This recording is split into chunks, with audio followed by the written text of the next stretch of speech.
Hey everybody, welcome back to another episode of Samp&Chance Wrestling. I'm your host, Bobby Sampson, joined as always, my man with the master plan, Mr. Chance. Michaels Chance, how are you doing this Tuesday morning, brother? Doing good, man. How are you? What are you? Can't complain, can't complain, can't complain. It's already hectic, but that's okay. I'd rather take hectic over nothing. Yeah, So exactly. keep it going. Bro, we had a Survivor Series from San Diego this past weekend. Initial thoughts on it, man. What'd you think? Disappointing. Of course. Amazing, amazing. And I'll tell you why. Amazing. We'll start with the men's match because that's the big one. Amazing talent in that match. Absolutely some of the best guys in wrestling today. Nobody's denying the talent. The booking was horrible. Maybe the worst book match of the year. And I'll explain what I say. So, number one, I think the War Game stuff is outdated because when you watch the old War Games, with Sting and the Road Warriors, it felt like a war in there. It felt like men hitting each other, taking your face, rubbing on the cage. It felt like an all-out war. This wasn't a war. This is just a bunch of guys getting their spots off. Cody and Logan on top of the cage hitting each other. That was a cool spot. Cody came in the ring, or came in the match. It jumped off the top. So there's some cool moments. However, it takes 35 minutes until the last guy comes in there. It just takes too long. It didn't feel like a match. So here's what the bad booking. We have Brock Lesnar, monster. Bronson Reed, monster. Braun Breaker, monster. Drew McIntyre, you can call him a monster too. Big dude. Smallest guy is Logan. We know he's a tough guy. We've seen him box. Okay. So you have 5 tough dudes there. To end the match, you need a masked guy with just black mask stuff. This black, you think it needs to stop. It's overplayed. We've seen it with Becky Lynch. We've seen it with Solo. Stop bringing people back in a black hoodie. It's just getting tiresome. Besides that, you need somebody to come in there to curb stomp an old fragile man. So technically, the second strongest guy in that match could pin an old man.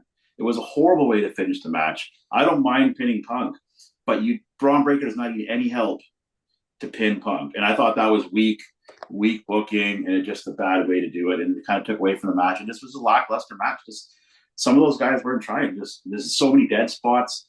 Bronson did that head scissors off the top rope, almost broke his neck. Sorry, Braun. The camera didn't even catch it. The camera missed it. I mean, you can't catch it all. It's just a bad War Games match. I thought there's nothing good about it. Besides a few good spots, this didn't feel like actual war in there. So that's my take. And Braun Breaker doesn't need any help to pin CM Punk. This made Braun, this made it weak. And then the John Cena versus Dominic match, it's like that wasn't a very good match. Really didn't really need to happen, because it was just pointless. We all knew Dom was going to win. There wasn't nothing special about that match. It was okay. It was not just a basic 10-15 minute match, and it was done. And I'm glad Dom won, but I didn't think it meant much for either one of them. Just a match thrown together, I guess. So yeah, that's my breakdown of the men's war games. Very, very disappointing. And it's getting hammered out online by everybody. They're saying it's maybe the worst war games match ever because of such amazing talent in that match. But it wasn't, didn't feel, and they're complaining on some of the talent. It's not all Triple H's fault. These guys weren't working. Some of these guys were not working hard. They're just kind of standing around, didn't know what to do, looking lazy. Supposedly there were some guys were arguing backstage prior to the match. I don't know if that's true. There was some disagreements on who would do what and stuff. So there's a little bit of tension backstage allegedly. So it kind of, if that's true, it makes sense because it played into the match because you can see it wasn't a very good flow. I think the War Games concept is outdated now. Go back to the original Survivor Series, have a 5-on-5 match, pin one guy is eliminated. Maybe go back to that format. Let the War Games have a rest because these men did not go to war in there. So yeah, that's my review of the men's War Games. You don't like it? Okay. Um, No, not at all. okay, cool. You don't like anything though, bro. No, the AEW War Games match is way Okay, better than this. so yeah, Way there better. was controversy backstage. Well, not controversy. There was a lot of disagreement in terms of who's coming out when and what not. And when you got those many egos in there as well at the same time, it is what it is. That did happen. I think this War Games was kind of, and I'm not disagreeing with what you're saying. A little bit, I can attest to. Mm. But honestly, this thing was thrown together. Like as cool as that team was, Mm. the original plan. Like Seth Rollins' injury, Jacob Fatu being out, these were all key parts to this war game that didn't happen, right? And granted, it opens the door for a lot of younger guys to step up Mm. and do their thing. I was curious about Bronson Reed.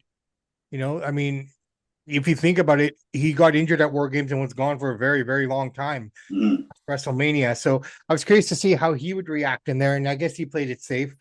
Braun taking that horrible bump.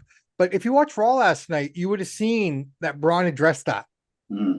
in his promo. No, but I want to actually something very key there. You got a bunch of egos, and I get it. These guys are pop stars; they have egos. Why are they arguing backstage? Who is the leader backstage? Triple H. The reason why these guys are arguing is like, I'm going to come here, because he's got no control of these guys. And Triple H has kind of admitted in his interviews, he said, Vince did a much better job of me. This is what Triple H was, not mine, of controlling the talent. And now you're seeing it. There's no boss backstage. They don't fear this guy. He's too busy taking selfies after you win a match with everybody, going peace and stuff and the future, instead of actually booking a good show and telling Chance, I tell you what, man, I'm going to cut you off, man. I'm sorry, because I mean, keep constantly blaming Triple H. Triple H. He's the boss. Hold on, listen. Triple H's fault. Triple H's fault. Blah blah blah. Everything is Triple H's fault. Yep. You got the producers, you got all the other people there as well that should be taking some of this blame as well. You can't put everything on one guy's head. But he's not hold on. He's not producing every match. He's not sitting there and in directing every match. He has people who are doing it. So if his people aren't doing it, then he needs to replace those guys. Right? You can't blame him constantly. But he's the boss. He gets the final say back. I could blame my boss for things that don't happen. Absolutely. It is the boss's fault because the boss has the final say. If you don't control your people, that comes with the boss for not being hard enough. Simple as that. Same thing for me. If something goes wrong at work, my fault because I didn't control it. Same thing with Triple H. He gets the final say. You could say I wasn't at work. Triple H didn't book the match. Doesn't matter. It's our responsibility to ensure that happens. This is how it goes. And he got a lot of praise for a lot of years, and you've got to take the good with the bad. And it's not just me saying it; it's all over all over everywhere you go. It was a bad War Games. Yeah, well, it depends where you're looking to, bro. I mean, at the end of the day, it all depends on what sites you use and what's reputable to you. It's just the general. It's like this. It's like this. It's like this thing. You know, remember Paul Heyman? Let's talk about that. Hold on, let's get back to War Games. So we're going to compare let's talk about the Paul Heyman thing first. Let's talk about that. Let's bring this home. AEW's War Games match had less talent in the ring, absolutely, but the match was better because it felt like a war. That maybe they overdid the weapons. It felt like guys were giving it their all. That War Games match there, a couple of the guys did not give it their all, and that's the problem. I agree with you, and I think the War Game matches in AEW were better, but then again, they had less restrictions on them. They didn't have TV ratings on them, and they worked harder. Yes, I will say that. I thought the AEW version of Blood and Guts was much better than the two War Games that we got. To be fair, I'm not going to sugarcoat it. I thought Survivor Series was pedestrian at best. It was okay. It wasn't great. Liv Morgan coming in was kind of cool. Yeah, that was a good moment. Kind of playing off of the John Cena heel turn with the eyes and the nut shot. It was kind of a reverse. It was kind of a tribute to him doing his heel turn in a way I felt. Yep. Probably the only match on that whole card that didn't resonate with me was the Stephanie Bakir Nikki Bella match. And to be completely honest, last night in the opening graphics of War Games, it wasn't even on there. And the women's War Games match wasn't that great either. I mean, how many years in a row are we going to see Io Sky do the same garbage can spot off the top? It's a cool spot. But guys, give us something different. Give us something new. I mean, it's a great spot. I'm not taking away from her talent, but we knew she's going to do that. I mean, switch it up. Give us something exciting. No, I get it. I mean, at the end of the day, they had time to look at what the other side had done and see if they can make it better. I understand the restraints. I get it. I mean, adding blood to a match changes the dynamic and the viewing perception. Yeah. We didn't get that in WWE. I just think the reason why, I'd say 70% of people are saying the War Games match was terrible is because there's such amazing talent, especially on the heel team. That is one of the best teams you're ever going to see. That team can hold its own with any team of the past. Yeah, there's a couple better teams, but that is a pretty top-notch team talent-wise. And then for the match those guys put out, and we know what they're all capable of doing, they didn't really live up to that. It was an all-star team, and it didn't live up. We had so much hype. We were so excited for it. But in reality, the other team, the Usos team, the Roman Reigns team, wouldn't have stood a chance in reality. I mean, by all accounts, they should have been destroyed from the beginning to end. They shouldn't have had any offense. She didn't be able to do anything. Mm-hmm. But I mean, it's pro wrestling. It is what it is. It's it's the battle of the guy you don't expect to win. You know what I mean? The feel good story, and that's what it is. I get it. But Braun Breaker addressed what you said in Mhm. his promo. He was disappointed that someone had to come into the ring and interfere. Him pinning Punk is all the setup for. Well, I mean, now we know they're going to fight on the January 5th edition of Raw for the title. Does Mhm. he take the title from there? I don't know. But what I'm understanding right now from the preliminary, and I said this to you last week as well, Survivor Series seems to be the starting point for WrestleMania now. Like, Mhm. yes, the road becomes clear. We see everything in January, Mhm. but Survivor Series has always been that show that kind of starts it. And what I'm understanding right now is we're probably going to get Punk versus Braun, and we're going to get the trilogy, um, Roman versus Cody. Now, I know a lot of people don't want to see that again, but maybe Cody goes heel this time because the plant seed's already been planted. He's already looked at Roman and said, "This is the last time we team up." Why would you say that? Like, there Well, was no reason I've been to. saying it for years. If you just watch Cody's reality show, he's a jerk in real life. He No, I dresses get like a that. heel, I so get it'll that. be But natural. why would he say that now? Right? There Yeah. was nothing there. No one hurt anybody. No one did anything wrong. You know, there was no. I got no problem with Cody versus Roman because you need to put your stars out in the main event. So I got no problem with that. I have a problem with Braun versus Breaker. I mean, sorry, Braun versus Punk. You're putting a guy who's literally 20 years younger than him against an old frail man. Yeah. I don't think we're going to see Braun versus Punk. I think Braun's going to start the new year off and take the belt from that old crybaby. And I hope he does on Raw because we don't need to see Braun versus Punk because that's not going to be a good match because CM Punk literally cannot go anymore. Unless you want to say CM Punk's passing the torch. What torch is this guy passing? There's no torch to pass. You're not on the same. It's just such a different athlete. It's a 20-year age gap. I mean, I hope they don't do that. We'll see what happens. I think Braun will take it from on January 5th. Why not give it to Braun? See what he can do. But yeah, the ending of the War Games was terrible. Like, I love Austin Theory if that even was him, but he doesn't need to help Braun beat beat Punk. Well, I mean, it was addressed. But let's move on to Paul Heyman. You were No, pretty hold on. upset. Braun said something really good in that promo, right? We've got to talk about the whole thing. He said exactly what everybody thinks about CM Punk. He called him a soft sissy, bitch. And so what Braun is doing is he's Can't getting say over bitch. enough. Yeah, he's getting. I will never swear in a podcast. I learned that from Mad Dog. But the reason why it's resonating with people because we all think, a lot of people think that about CM Punk, right? And so now Braun is saying the stuff that we all think. And so Braun is bringing that realism back to the promos. He's not fluffing it up. He's Yeah, not no, it was crying. good. It was good. And it's Apart from good. his voice cracking at the end, he did a pretty good job. Yeah, he did good. But Bringing yeah, the no. realism back.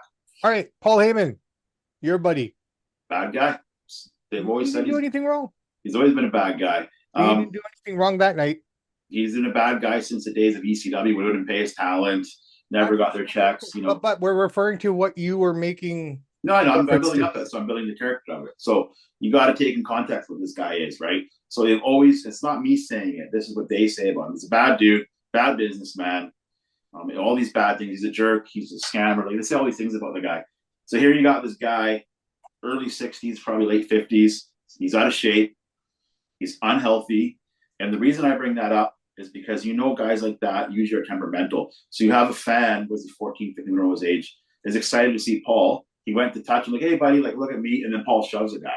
No, he didn't. He pushed him. Yeah, pushed him out of the way. No, he didn't. Watch the video, dude.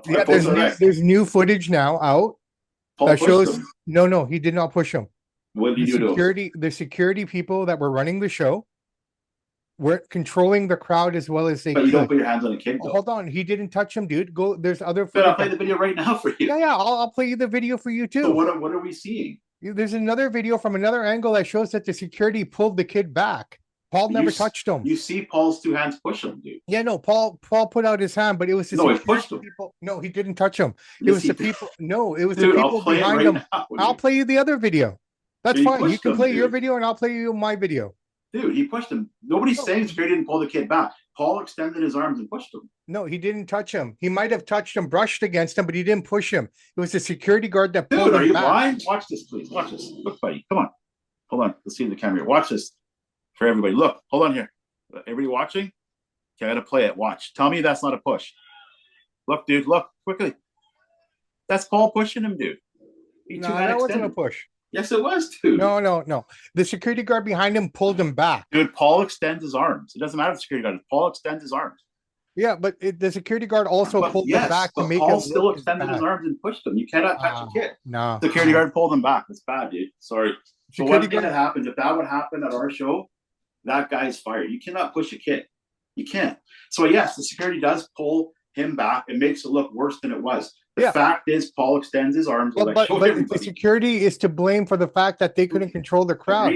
Agree, totally agree. Security should be Okay, fired too, but we don't push a what kid. he was doing was just pushing him back, I guess, or just extending And his arm out. I don't know. Anyways, we can disagree to but here's agree. the thing. Here's the thing. I'm going to post a video on X. Everybody can be the judge if that was the question. My thing is this: security shouldn't let the kid get there. Agreed. Nobody's denying that. However, you're a professional, Paul. This is a little kid, 14, 13, 14-year-old kid. He wasn't violent. He's like, hey, I'm excited to see you. Yeah, like this, though. The dad You shouldn't be on that side of the barrier, man. Agreed. Nobody's disagreeing. We understand that. And we also live in a world today where a 14, 15-year-old kid be carrying a gap, man. You never know. Matter. You're excusing right? Paul's behavior. I mean, it was in the moment. I don't have a problem with it. So two things you don't do in life. You don't put your hands on a woman. You don't put your hands on a kid, especially a kid that's not yours. Paul broke that rule. He should be suspended. What? He's out on Raw yesterday. There's no discipline back there. And it's just like, dude, I get it. He shouldn't have been there. Totally agree. Then what you do, you just keep walking. The kid was excited to see you. He shouldn't have been there. You don't extend your arms and push a kid. You don't. This is terrible. So, Fair enough. We will disagree to disagree. But dude, the videos of the push, man. Right and I have the footage showing the security guard pulling him back. Dude. So, dude, you're debating in circles. Listen to me one more time. No, yes, I need to listen to you, bro. We have different opinions. That's fine. But you're wrong. Okay. You're wrong. I'm wrong. You're wrong. That's fine. Listen. Security pulls the guy back. I'm good. Paul extends his arm. What was Paul extending his arm for? Tell me. To keep the kid away from him. Yeah, get out of my way. He doesn't know who he is. Yeah, get out of my way. You can tell he's a kid. He's up to your chest. He's either a kid or a midget. So he went like this, get out of my way. Security pulls him back. Agreed. But he extended his arms and put his hands on the kid, which he never security did made it look worse than it actually was. It doesn't matter about the impact. It's the fact that you push a kid. It doesn't matter if you go. The kid was on the other side of the barrier that shouldn't have been on. Dude, nobody's denying that. But that's irrelevant. So if a woman jumps this crowd, you should have rather say, did you punch a girl in the head? No, you wouldn't do that. He might. If you push a kid, you hit a woman. Paul's a scumbag. It's just a scumbag move. It's just a bad dude. Fair enough, man. That's your opinion. I have mine. Let's move on. You don't like the guy, but he pushed, right? Like, all right. Interesting. Nikki Bella and Stephanie Victor didn't even get a package on the opening credits. Was the match that bad? Just nobody's interested in it, I'd say. I think that's what it was. It kind of fell flat. They just let it go. Fair enough. AEW, anything happening in that world that makes you excited, man? I'm hearing Kenny Omega, they don't want him to do any more single matches. They only want him in tag teams or mixed, group matches. They don't want him to fight singles anymore. No, they're trying to shake things up. Like I said, they let Kyle O'Reilly beat John Moxley at War Games, and he let him. Tony Khan let Moxley be tapped, though. Moxley doesn't really tap. He loses, rarely taps. They're building up Kyle O'Reilly. That's two now, man. He's tapped him twice. Yeah, they're building up Kyle O'Reilly, which, people can argue what if Kyle O'Reilly should be built up, but they're going with it. They're trying new things. They're trying to. Tony's trying. He's trying, man. He's trying to think outside the box. He's trying to shake things up a little bit. Doesn't always work, but he's definitely trying. No, he's definitely trying. And honestly, I mean, if anything, he could take this as a victory because I have to admit he did a better program with the Blood and Guts version of it, right? I mean, he can rest on that one. But yeah, no, I mean, they're doing their thing quietly, man. They're quietly, pushing along and you can't really fault them for anything they're doing. But do you think that was Theory under the mask? I think so. It couldn't be anyone else. Yeah, probably. But I think they're going to do a bait and switch. So what's going to happen now is they're going to go online. There's a lot of videos of Triple H guys. They look at X during the show to see what people are saying. I think they might do a bait and switch. Who do you think could be? I don't know. Well, that definitely was Theory. But I think they're going to bait and switch it because what they're going to wait, they didn't show him last night. We don't know who it was technically. So what I'm thinking is you're going to wait a little bit, feel out the fans' response. If people are dogging Theory, right, because they made him look like crap over the last year, they might bait and switch and say, no, it was never Theory. It was this person or that person. I don't know who they bait and switch. The only guy I could think of, the only other guy I could think of that has any kind of semblance to his shape and size would be Chad Gable. Well, no. That definitely was Theory under the mask. No. I know what you're saying. If they're doing the switch and bait, I would have to say the only guy that I could think logically would be Gable. You could He's say been it was out for a Orton. long time, eh? I didn't You could realize say he was that injured. you could say it was Orton. You could say it was one. You could say it was what's that guy from NXT? That Williams guy. You could say it was him. You could Too do a tall. couple. Too tall. Theory's what same height. He's what 6'4". No, 36 2, man. How tall is Jamal Williams? Jamal 6'4". Okay, yeah. I mean, I don't know. I think they're gonna bait and switch it Trick Williams. because no, not him. The other guy. Who was the guy that just on Raw there a little bit ago? It wasn't Trick Williams. That other guy. What the heck was his Javon name? Evans. Yeah, Devon Evans. Maybe it could be him. No, that dude's too skinny. He doesn't have that back. I know, but yeah. The only guys that would have that back would be Gable, which is closest to his height. Gable's too short, though. I get it, but if you're trying to put someone as close to that height as possible, because Orton's too tall, he's 6'3", 6'4". Yeah, I don't know, He's man. too tall and lanky. He couldn't get up the cage So that fast. when are they gonna reveal the masked man? You know, I don't know. They didn't do it last night. It was all about Judgment Day last night and Liv taking over the show, man. She's scary. I thought for sure like we're gonna see. We thought so too. I think everybody was, but they're So this is why prolonging it. I'm thinking they could bait and switch it. I don't know if they will. I personally think they're holding on to it to keep the viewership up as like, oh, maybe next week they'll let us know. We have to tune in. You know what I mean? But I guess I think if it's it is more like theory, that, just then because of the way that the GM, what's his name? The ball guy, Pierce, Adam Pierce. You know, the way he's talking to referees are getting more involved to find out who the masked man was, this and that. I think they're trying to make a spectacle out of it, trying to extend it to keep people's viewership up and to keep people more interested in everything. I think that's all it is. The only problem if they is wanted to, they could have showed us last night. The only problem is the more hype you build this up, like Theory is not as popular as he once was because, like I said, he loses all the time. Before there's in a tag team match, like with Waller. So it's like, I guess if it is Theory, he's going to go join the Vision. Well, like I said, I mean, it's interesting because I mean, I've read that Seth, yes, and Jacob being injured at the same time, the way they were, really screwed up a lot for this War Games. The team was supposed to be Fury.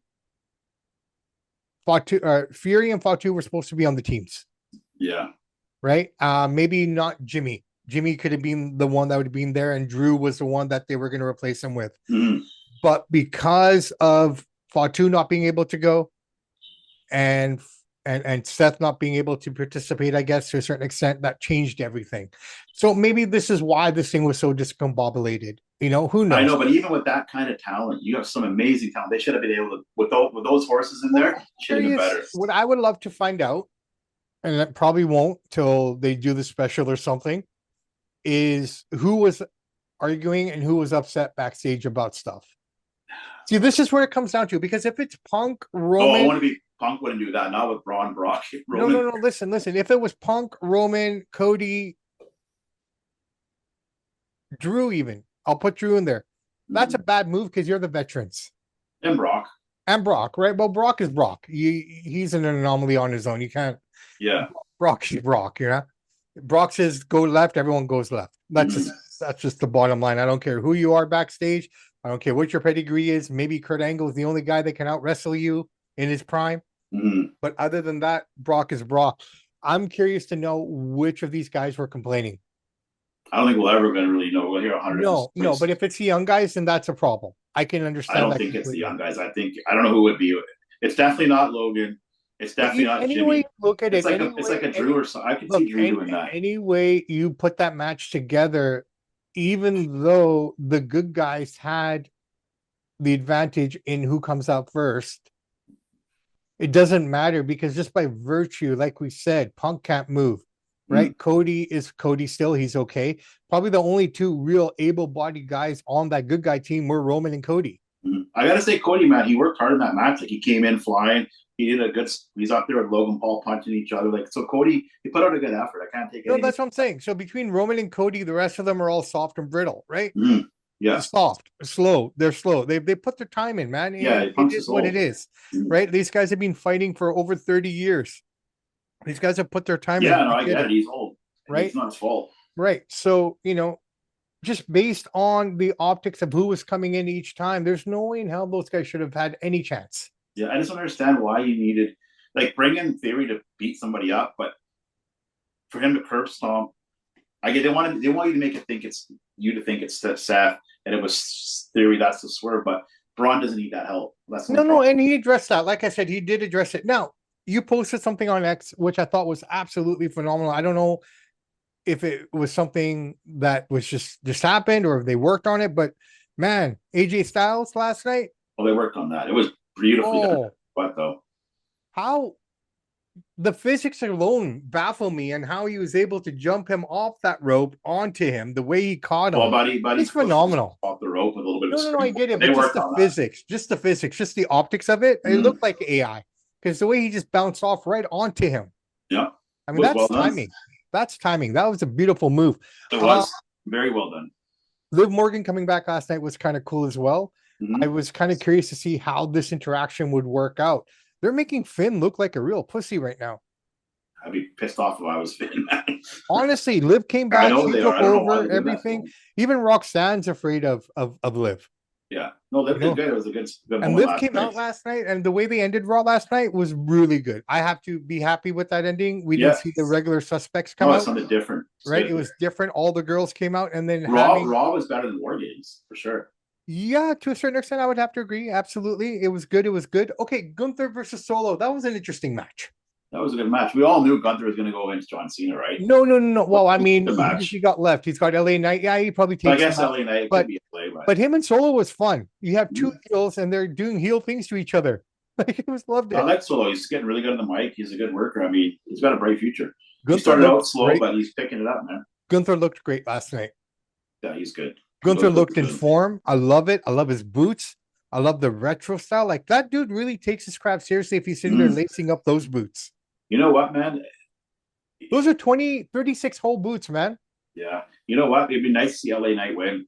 When I know he's 40, when nice to see him beat Gunther. He can beat John Cena, have a quick little run in, because LA Knight's really over, right? But I don't think it's going to happen. But they might go that way. So, when we talk about old guys and stuff like that, out of all the old guys that we've talked about today, I think LA Knight is one of those guys that probably still moves better than most of the young guys. Dude, LA Knight is an amazing athlete. He's smooth in the ring. He's built. You look at the teams. You think about the guys that were left off that roster. If you wanted a cool War Games match, you could have done some different things. You didn't need the old man Usos. You didn't need, I don't know. It was just weird. It was just. weird. I'm a big fan of LA Knight. He works hard. I'm just looking at the rosters. There's so many guys that were left out. I didn't like having Jimmy Uso. His way out of his element. Fair enough. All right, brother Matt, do you got anything else you want to talk about today? Yeah, I was coming across a clip, an old interview clip. Do you know? And I didn't know this either until I was doing some research for the show. Do you know why not as much anymore? Do you know why most wrestlers in WWE men are not allowed to wear white? What? Because Vince McMahon said it makes them look weak. And he didn't like, you could get sweat stains. Women can get makeup stains. So if you think about it, and I thought about it after, how many guys is he wearing white yesterday? You saw Shawn Michaels once in a while. You saw Booker T and Batista. McMahon said, we don't need men wearing white because it makes you look weak and it leaves sweat stains. And it's not a color that brings out masculinity. And for the women, we don't want the makeup smearing. You don't want the makeup on the white. Yeah, with the foundation. And I never knew that. I never thought about that. Makes sense. I'm trying to think. Last time you seen a guy in white. The only guy I can think of off the top of my head would have been Seth Rollins when he was wearing his white. So he came out. McMahon told him no. Thanks for saying that. This is what the clip was. McMahon told him no. He did it anyways, and he got scolded in the back. Oh, did he? I didn't know. Yeah, was starting to be fired. He was in the doghouse. He said, "You're not wearing white." He did it anyways. It's being a real little jerk. Yeah, Sean's the only guy that I can remember wearing white as well. No, Batista did it too. WrestleMania 12. He did it. Yeah, WrestleMania 12. Who else wore white ever? Batista and Booker T did. I don't remember Booker T or Batista. I always remember red or black. And then Rey Mysterio had some white pants once, but it's very rare that McMahon would allow. Yeah. Well, that's interesting, man. That's a bit of trivia right there. Interesting. The little attention to detail that we never thought of. I never thought of it. But I'm like, holy shit, this guy was so far ahead of his time. He's such a genius. Well, think about it. Makes sense. Moxley used to wear the white wife beater, but then he switched to black. Mm-hmm. That makes sense. That's a man thing, man. Little things like that. So. Okay, listen. I gotta say about CAW show that we had a King Apex Wrestling there at Hastings Racetrack, November rain. Good crowd. I don't know the exact number, but 280 to 300 people roughly, give or take. A couple comp tickets as always, but good turnout. A good tables, ladders, and chairs match. A little bit short. Hardcore match is pretty good, but there was a couple flubs there. Table didn't break when it's supposed to, but he didn't throw them properly. But the crowd is pretty hot. And it was a good way to end the year. Next show will be in February, but yeah, finish with a banger. Oh, February, that's a long time. Yeah, Steamworks is on board now. They're sponsoring, so we're gathering some steam. It's took a couple year build. We had one show that we had like 100 people. That was brutal, but other than that, we've been 300, 400 strong. Pretty good for indie wrestling. Yeah. Cool. You got rid of the weak links. There's a couple over there that we're watching. weren't booked because there's just certain things that, like, if you're not putting out a hard effort, right? We understand this is indie wrestling. Everybody's going to be in shape. That just comes with indie wrestling. You're not going to have all these body guys. It's just not possible. Some of these guys don't train at all. But if you're going to go in there and work lazy and not give out a good effort, you'll be noticed eventually, and out you go, kind of thing. Well, there you go, man. Congratulations to them. Yeah, they're doing well. Good show. It takes a lot of people to pull it off. You need ring guys. You need a guy at the truck. You need it's a big thing. It sounds easy in theory. We have to have a paramedic there. You know what I mean? It's one of the requirements that Hastings says. Yeah. Be a paramedic. Insurance, all that kind of stuff. Somebody was being rude to her, and they got told real quick by the boss man, like, "Hey, you do that again, you're out of here. Don't you ever come back." Crazy. Yeah, but overall, it was a good crowd. It was fun. The main thing is that it's all about the crowd. Tickets, right, good, and the weather held out, so people were able to get there. Yeah, no, it's good, awesome, very good. All right, Chance, I tell you what, we got into it. We almost got into it. A lot of fun. That's what it is, man. This podcasting is. Here's the thing, man. Before we went up, podcasting is entertainment, right? We're gonna say what we say, but it's entertainment. If you have a show of 2 guys, 3 guys, 2 or whatever, and everybody's agreeing on the same thing, there's no point of having the show. Whether you're a one-man team, right? So that's makes it fun. 100%. All right, brother, man. That's it. Let's wrap it up here. I'm Bobby Sands. He's Mr. Chance Michaels. And in the words of the great AC/DC, those that download, like, and subscribe to the podcast, we salute you. We do salute you. And you got our annual Samp&Chance argument of the year. So make sure to check that out. It only happens once a year usually, and when it does, it's a doozy. But Chance, I think it's time for us to start thinking about our year-end show. So year in review. People out there, if you have any categories or anything that you want, let us know in the comments. That way we know we are covering that. But let's start thinking about these things, and before the end of the year here, we'll get to that, and we'll come to you guys with that. Guys and gals, listen, it's almost winter. It's still fall, but it feels like winter now. Please be safe out there. The roads are slick. Yesterday morning, I encountered 4 accidents on my way home that all could have been avoided. Keep your distance. Just drive safe, man. No rush. You'll get there when you're supposed to get there. That's it. And if you miss it, then you miss it. We book it. Right? Life's too short, guys and gals. Work hard, believe in yourselves, and most importantly, forget the haters. They're not worth it. Samp&Chance are